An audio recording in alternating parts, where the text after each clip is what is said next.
तो आज एक बार फिर मैं आपको लेकर चलता हूँ अंतरिक्ष के कुछ अनसुने और अनसुलझे रहस्यों की तरफ। तो बिना समय गवाए चलिए शुरू करते हैं। Today video is titled interesting and unravel faces of our solar system.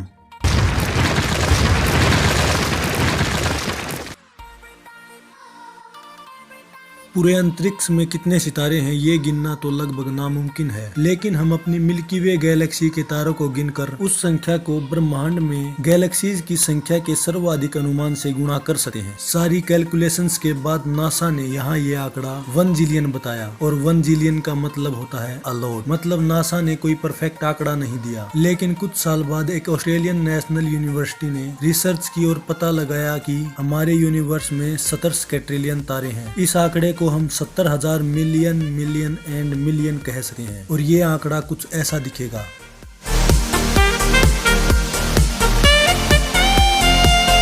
अंतरिक्ष पूर्ण रूप से साइलेंट है, यहाँ वैक्यूम के अलावा और कुछ भी नहीं है।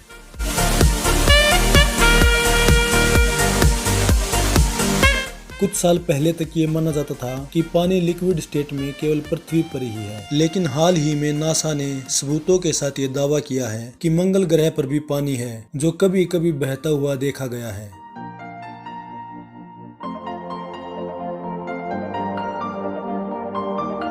हमारा सन इतना बड़ा है कि इसमें 1 मिलियन अर्थ पूरी तरह से समा सकती हैं।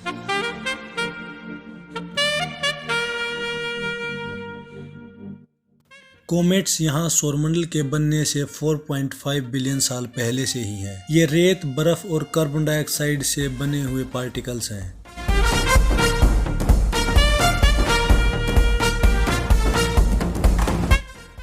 यदि हम आज प्लूटो की यात्रा के लिए कोई रॉकेट लॉन्च करते हैं तो उसे प्लूटो पर पहुंचने में 800 साल लगेंगे।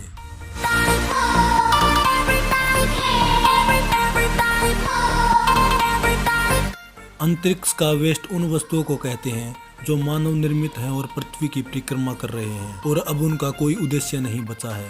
वैज्ञानिकों का अनुमान है कि अंतरिक्ष में लगभग 5 लाख रॉकेट और स्पेसक्राफ्ट के वेस्ट के टुकड़े इधर उधर घूम रहे हैं। इस गणना में मानव निर्मित सैटेलाइट्स और इंटरनेशनल स्पेस स्टेशन के बनने के दौरान गिराए गए स्पैनर्स और रोजमर्रा की चीजें हैं। ये गणना हमारी लिस्ट में इसलिए है क्योंकि ये स्पेस में जाने वाले किसी भी स्पेसक्राफ्ट को भारी नुकसान पहुंचा सकते हैं, क्योंकि ये स्पेस में 3000 किलोमीटर पर सेकंड की स्पीड से घूम रहे हैं।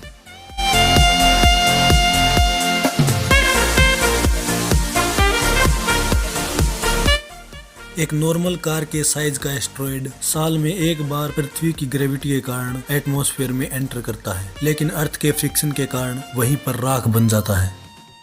इंसानों द्वारा खोजा गया आज तक का सबसे ऊंचा पर्वत वेस्टा नाम के एक एस्ट्रॉयड पर है। इसकी ऊंचाई 22 किलोमीटर है। ये हमारे माउंट एवरेस्ट से 3 टाइम्स ज्यादा लंबा है। मंगल ग्रह से सनसेट नीला दिखाई देता है। ये लाइट के रिफ्रैक्शन और लाइट ट्रेवलिंग डिस्टेंस के कारण होता है। न्यूटन स्टार्स 1 सेकंड में 600 बार घूम सकते हैं। इन तारों का मैस बहुत ज्यादा होता है, और ये तारे सुपरनोवा स्टार्स के विस्फोट से बनते हैं। चांद पर नील आर्मस्ट्रॉन्ग और बज एड्रिन के पैरों के निशान 100 मिलियन सालों तक रहेंगे, क्योंकि वहाँ किसी प्रकार का वातावरण और हवा नहीं है, इसलिए वे ज्यों के त्यों ही रहेंगे। लेकिन वे वहाँ हमेशा के लिए नहीं रह सकते, क्योंकि चांद का एनवायरनमेंट डायनामिक है। इसलिए स्पेस से छोटे छोटे मीटेरॉइड्स की बमबारी हमेशा होती रहती है, लेकिन ये प्रोसेस बहुत धीमी है।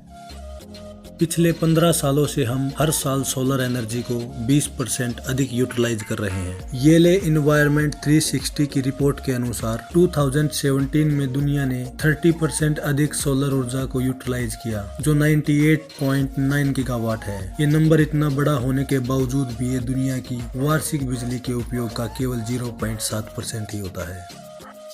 अगर अंतरिक्ष में सेम टाइप के मेटल के 2 टुकड़े कांटेक्ट में आ जाते हैं तो वे हमेशा के लिए जुड़ जाते हैं। ये एक सिंपल सी थ्योरी है जिसे कोल्ड वेल्डिंग प्रिंसिपल कहते हैं। ऐसा इसलिए होता है क्योंकि स्पेस में कोई डस्ट पार्टिकल्स नहीं है जो उनके बीच बैरियर का काम करें। तो उस मेटल के एटम्स को स्पेस में पता चलने का कोई जरिया नहीं है कि वे सेम मेटल के अलग अलग पीसीज हैं। कोल्ड वेल्डिंग धरती पर नहीं होती, क्योंकि उन्हें एक दूसरे से अलग करने के लिए यहाँ हवा, पानी और डस्ट पार्टिकल्स पहले से ही एग्जिस्ट करते हैं।